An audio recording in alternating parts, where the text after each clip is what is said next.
Hey guys, welcome back to my video discussion.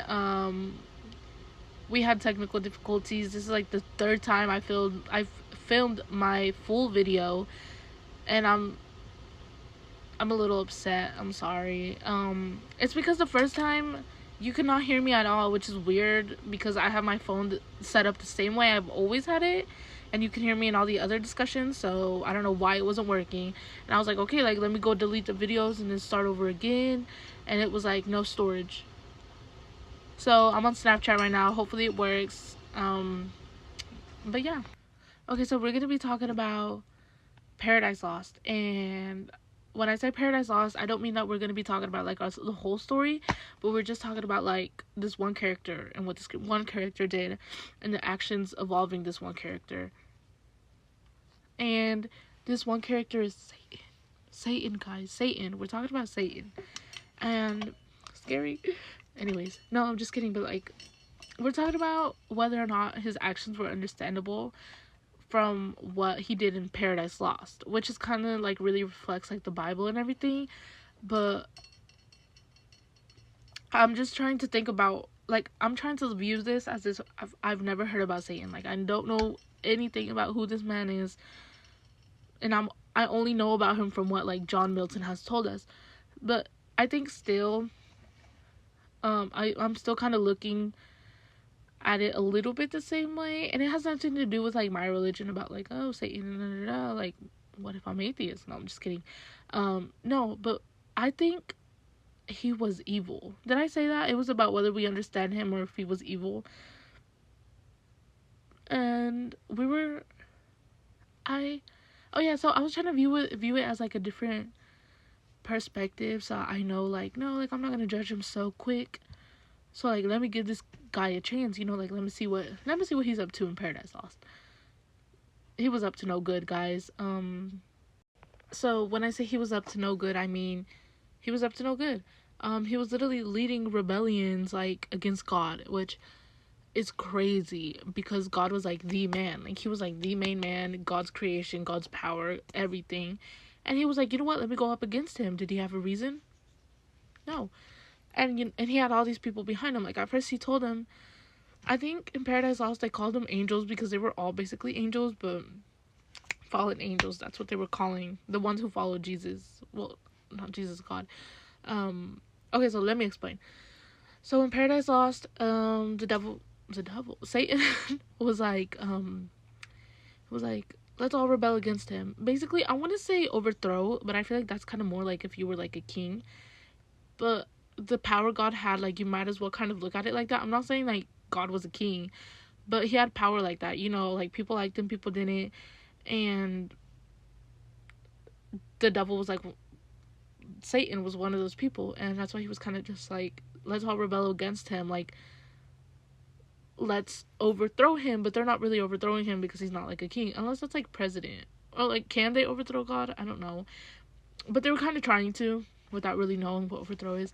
And so he has this rebellion, right? He's like, let's go up against God, we're gonna win, guys. And he just, if he wins, he does evil, whatever. He did not win, guys. This is God. Okay, let me break it down. This is God. This is Satan. Okay, this is Satan. And then these are all his little followers. And then this is like God, right? So this is God, this is Satan and like his followers. He was not able to. So God sent Satan down here to hell. So he's in hell with his little followers. So they're all down here, and then they break out. But before they break out, here is what Satan tells like his followers, who he has now gotten into hell. Hell, guys, fires, like burning, like like hell. He's gotten all of them into hell because he convinced them to do something. Which I'm not saying that he held like a gun up to their head, but he was like convincing them. Like, this man was gaslighting them and everything. Anyways, this is what he said. He said, this is them, like they're in hell, like they are done for. They said, all is not lost. The unconquerable will and study of revenge, immortal hate, and courage never to submit or yield. That glory never shall his wrath or might extort from me. To bow and sue for grace with suppliant knee, and defy his power, who from the terror of his arms so late doubted his empire. So he's told this to them. He's kind of like cheering them up, like a pep talk. And he's just kind of saying that, basically telling them, like, don't give up. Like, it's not that bad. Because he literally says, I literally have the other quote here. He says, better to reign in hell than serve in heaven.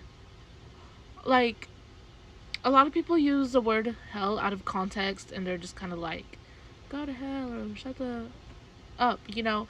And they don't, I mean, I'm not saying that they have to take it into context every time they say it. Like, guys, like, don't say that. Like, it really means this instead of that. Like, do you really want them to? But I think we really need to think about, like, the word and the place. And especially if we're talking about Paradise Lost. Like, this man prefers to be in hell than in heaven. Like, you have, like, this beautiful, beautiful, beautiful place, and then this ugly, horrible, burning, hot, red place. And he's like, let me go there. Why? Because his pride, guys. He cannot stand being, like, around God and, like, how amazing God is. So he's like, like, I prefer to be where he's not, even if it's, like, in the slums.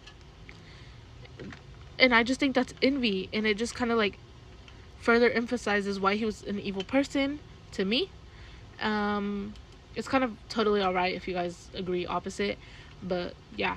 And I don't want to make this too long, so I'm just going to go ahead and jump into Adam and Eve. Like, that part. He was so rude for that. He literally watched them. He spied on them. It's like when you get to backstabbing. He backstabbed them, kind of. Because he was watching them from the bushes and everything. And then he finally, like, figured out, like, what they did and, like, how they, like, lived around. And the only reason he okay, I'll just get into this in a minute. So he's, like, stalking them, basically. And then he figures out, like, what they do. Okay, he sees Eve. And he's like, let me go basically gaslight her, manipulate her. Like men do. I'm just kidding, guys. Please put the torches away. Anyways, and he was like, I'm gonna get to her. And they talked about in the book how she wasn't, like, dumb, but she was kind of dumb, but she wasn't, like, dumb. Does that make sense? So it was easier for him to get through to her, because it was easier for Satan as a snake to get through to Eve. And that's why he was like, hey, like, I ate from this tree. God doesn't want you to know that. He doesn't want you to be as powerful as he is. But I've look, like, I've eaten it. I'm fine. I'm a snake who can talk, if anything. Like, that's good.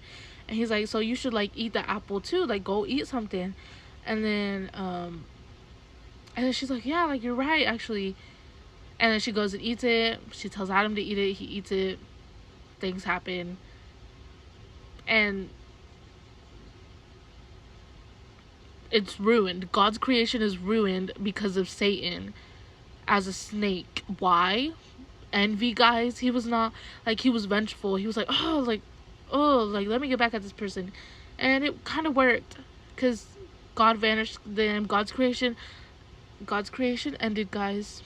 And yeah, I mean, that's what they said at the beginning. John Milton at the beginning of the story was like, a mistake over man, or like man's mistake, because he was not only talking about, like, the betrayal against Satan and, like, God, but because of Adam and Eve. So yeah, so this is my reasoning on why I think Satan was evil. He was not understanding at all. As much as I tried to, like, look at this as, like, oh, like, okay, like, let me give him a chance. No. So thank you guys so much. Bye bye.